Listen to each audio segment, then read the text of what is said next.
حمید ایک غریب مگر ایماندار مزدور تھا۔ دن بھر اینٹیں اور پتھر دھوتا مگر اس کی محنت کے باوجود غربت اس کا ساتھ نہ چھوڑتی۔ ایک شام جب وہ تھکا ماندہ اپنے کچے گھر کی طرف جا رہا تھا، اچانک اس کا پاؤں کسی بھاری چیز سے ٹکرایا۔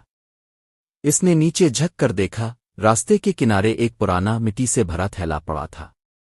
دل میں تجسس جاگا۔ اس نے تھیلا کھولا اور اس کی آنکھیں حیرت سے پھیل گئیں، یہ تو سونے کے سکے تھی۔ حمید کا دل زور زور سے دھڑکنے لگا۔ اس کے ذہن میں خیال آیا، یہ تو میری تمام مشکلات کا حل ہو سکتا ہے، لیکن یہ میرا نہیں ہے۔ وہ گہری سوچ میں پڑ گیا۔ ایک لمحے کے لیے لالچ نے اس کے دل میں سرگوشی کی، مگر فوراً اس نے خود کو جھٹک دیا۔ یہ کسی ضرورت مند کا ہو سکتا ہے۔ اگر میں نے اسے رکھ لیا تو یہ ایمانداری کے خلاف ہوگا۔ وہ سیدھا قریبی مسجد پہنچا اور امام صاحب کو سب کچھ بتایا۔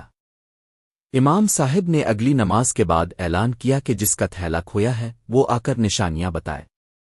کچھ دیر بعد ایک بوڑھا شخص ہانپتا کانپتا مسجد میں داخل ہوا۔ اس کی آنکھوں میں خوف اور امید کا امتزاج تھا۔ اس نے کانپتے ہاتھوں سے تھیلے کی نشانیاں بتائیں۔ جیسے ہی امام صاحب نے تھیلا اس کے حوالے کیا، بوڑھا شخص خوشی سے رو پڑا۔ بیٹا، تم نے میری زندگی بچا لی، اس نے کہا۔ یہ سکے میری بچیوں کی شادی کے لیے تھے۔ میں تو سمجھا تھا کہ سب کچھ لٹ گیا۔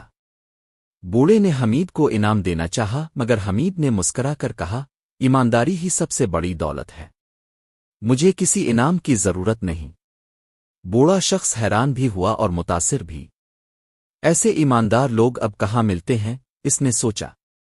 پھر مسکراتے ہوئے کہا، بیٹا، اگر تم چاہو تو میری دکان پر کام کر سکتے ہو، مجھے تم جیسے نیک انسان کی ضرورت ہے۔ یہ سن کر حمید کی آنکھیں چمک اٹھیں۔